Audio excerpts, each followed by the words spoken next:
Hi, my name is Dr. Aaron Selfridge, and I'm running for Sandwich School Committee. I've been a Sandwich resident for 13 plus years, and I grew up in Marston's Mills, went to Barnstable High School. I have two kids in the system, one in Oak Ridge, one in Forestdale. I'm a chiropractor. I've been a chiropractor in Hyannis for 20 plus years. I'm heavily involved with Sandwich youth sports. I serve on the Sandwich Little League board and coach for 5 years now.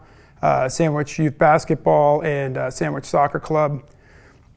I'm also a member of St. John's Church, and I served on the vestry for 2 years, which is the financial board.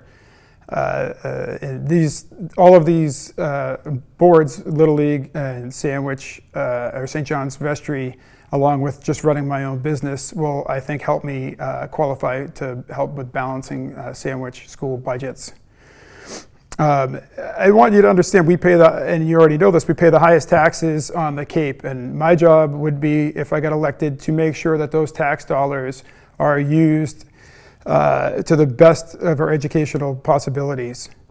I'm an advocate of common sense platforms. I believe in parental rights. Many of you have probably watched my videos over the last 2 years at school committee. I really for transparency for the school budgets and curriculum. As far as parental rights go, over this last year, we were not in a state of emergency, yet we had a mask mandate for our kids who were the least vulnerable population.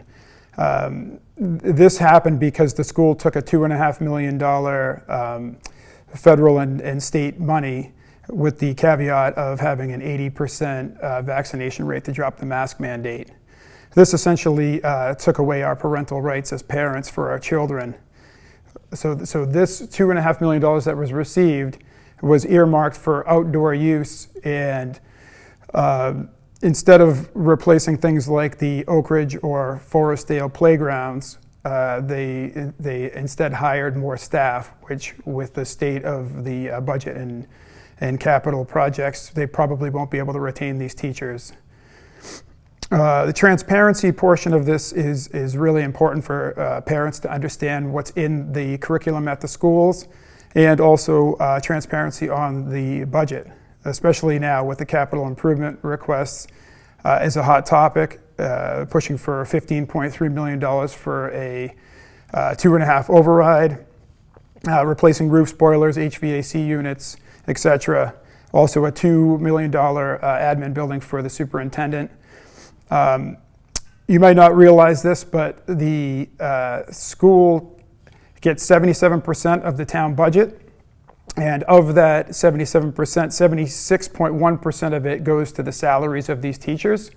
It is a very top-heavy system, and in comparison, athletics is 0.8% of the budget.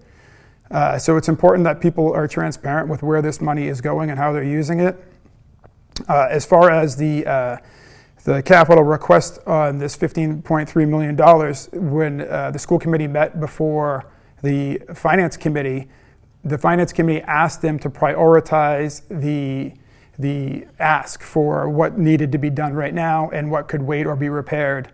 Instead, they just pushed it all forward together, and as a result of that, if you prioritize it and it doesn't, and the 2.5 override does not pass, you could use things like a debt exclusion on some of the repairs and replacements, which is a temporary tax hike, as opposed to a 2.5 override, which is a permanent tax hike. Unfortunately, they didn't do this, and we'll see how it all comes out in the vote.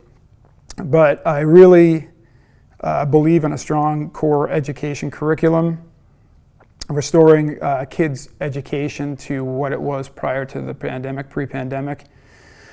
I'm looking forward, if elected, to working with the new superintendent. He seems very, very qualified. And overall, like I stated, I'm running on a common sense, not political platform. I like to balance out what's good for the town and what's good also for the parents and children of this community. I hope to see you on May 5th for the vote, and please elect me to represent you. Thank you.